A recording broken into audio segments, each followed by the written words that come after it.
Ah, the Evercade, the perfect way to indulge your nostalgia without having to rummage through the attic for your old gaming consoles. Or, like me, sort out all the massive mess of wires behind my TV. And today we're diving into the Bitmap Brothers Collection 2, the follow-up that promises to be more addictive than a pixelated pack of Pringles. Try saying that fast. Now, for those of you who've been living under a digital rock, the Bitmap Brothers are basically the rock stars of the 16-bit era. They were the band you never knew you needed, blending slick graphics, epic soundtracks and gameplay that made you forget you had homework. They gave us gems like Xenon, the Chaos Engine and Speedball. In short, they were the Led Zeppelin of pixel pushing, and no, you can't argue with that. Now, before we dive any deeper into the pixelated goodness of the Bitmap Brothers Collection 2, let's take a quick moment to talk about something almost as exciting as retro games: supporting this channel.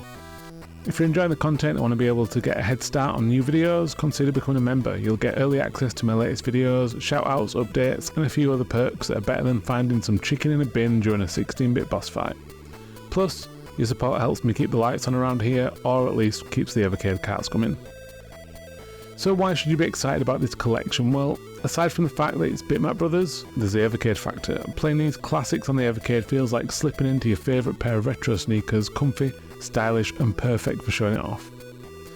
Having these on a physical cart, which, let's be honest, makes you feel like a kid in a candy store, with such good gameplay that's crisp and clean, it's just like being back in 1991, but without the dodgy haircuts.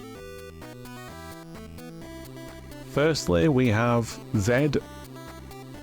This is a real-time strategy game with robots, explosions and more tactics than your grandma's bridge club. If you're into commanding troops and outsmarting AI opponents, or just love watching things go boom, then this one's for you. Next we have Gods. Now this isn't just any platformer, this is a puzzle platformer where you play a warrior who's essentially a gym rat with a PhD in problem solving. It's challenging, it's rewarding, and it's the kind of game that makes you feel smarter than your friends until you realise you've been stuck on the same level for hours. Next up we've got Cadaver. A game that puts you in the boots of Caradoc, a dwarf who's either brave or really bad at judging career choices. This isometric dungeon crawler is all about exploring, solving puzzles and getting smacked around by enemies that seem a bit too enthusiastic about the jobs. Think of it as Dungeons and Dragons but with more traps, fewer friends, and lots more staring at walls trying to figure out if that lever does something useful or just drops you into another pit. If you're a fan of Cadaver, maybe you'll be even happier to know that on here we've also got Cadaver the Payoff.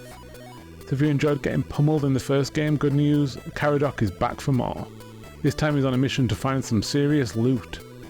The game ups the ante with new puzzles and deadlier traps, which is great because clearly Caradoc didn't suffer enough the first time around.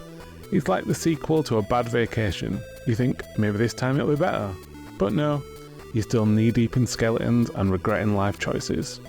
Ah, Butlins. Now for something a bit more magical. Magic Pockets puts you in control of a kid called the Bitmap Kid.